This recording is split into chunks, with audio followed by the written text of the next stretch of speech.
What's going on, guys? It is coworker Corey. I know it's been a while, but I've been busy with school and some other things in life, so I've been able to get on to recording a video exactly, but here I am now, and today I'm going to be talking about King's Avatar.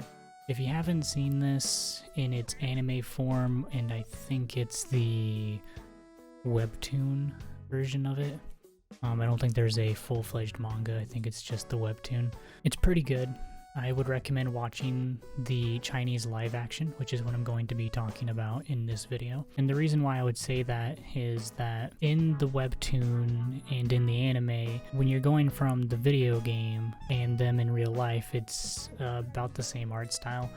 It didn't really change too much, so you kind of meld the two worlds together. And it kind of desensitizes like the main character and his video game character. You kind of see him as one thing rather than one that ties into another, which it does really well in the live action. So what the story is basically just Yichu, Y-E-C-H-U. I don't know how that's pronounced in Chinese. I'm not good at that pronunciation. Anyways, it's really just him. He was a professional eSports player who then basically retires because of a new person that's taken his captain spot, and then works at an internet cafe to then build himself back up to the glory that he once had.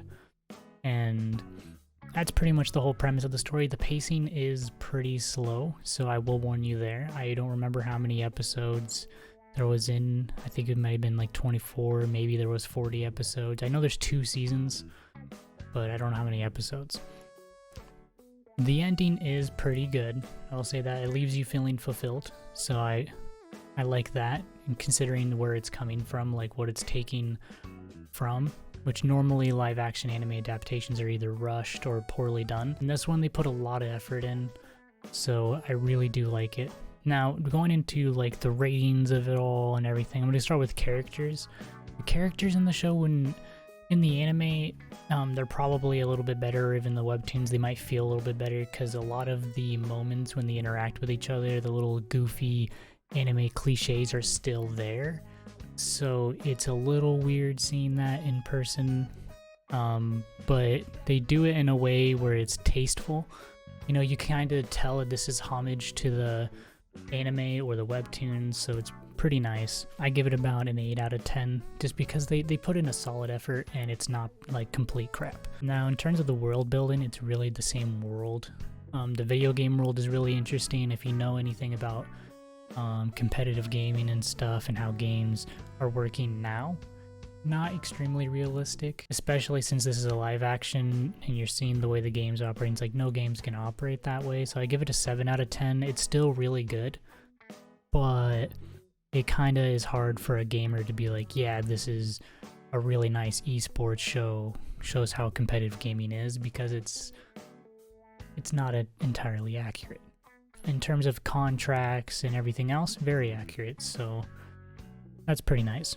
Now, the last one is kind of like soundtrack. Well, not the last thing I'll talk about, but the soundtrack, it's not great.